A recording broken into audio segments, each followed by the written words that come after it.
সুন্দর সুন্দর মুহূর্ত সবসময় কোনো বড় প্ল্যান করে হয় না, কিন্তু ছোটো ছোটো দেখা সাক্ষাতেও কিন্তু সুন্দর মুহূর্ত পাওয়া যায়। নমস্কার, আমি মঞ্জিতা, আমার নতুন এক ব্লগে সবাইকে স্বাগত। দিনটি ছিল রবিবার, আর রবিবার মানেই তো সারা সপ্তাহে টুকটাক কাজ সারা আর বিকেল হলেই সেজেগুজে বেরিয়ে পড়া। তাই মেয়েকে রেডি করে দিয়েছি আর নিজেও টুক করে একটু রেডি হয়ে তিনজনে বেরিয়ে পড়লাম গড়িয়াহাটের উদ্দেশ্যে কয়েকটা টুকটাক জিনিস কিনবো বলে। আর জানো তো, গড়িয়াহাটে আসলেই না আমি এই ক্রকারিজের দোকানে আসবই। আর এখানকার কাপের কালেকশন এত সুন্দর এসেছে যে আমি 4টে কাপ কিনতে লিটারেলি বাধ্য হয়েছি।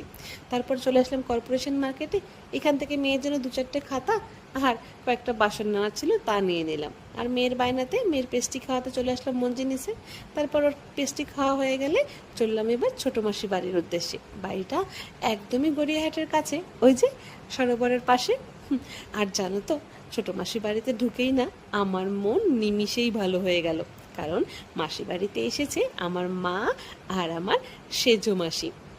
আর ছোটো মাসি তো বাড়িতেই আছে, আর এদেরকে দেখলে বা এদের সঙ্গে দেখা হলে কোন মেয়ের মন ভালো হবে না বলো তো।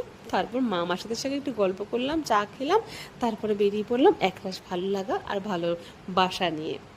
আজ তাহলে আসি, দেখা হচ্ছে অন্য কোনো নতুন ব্লগে।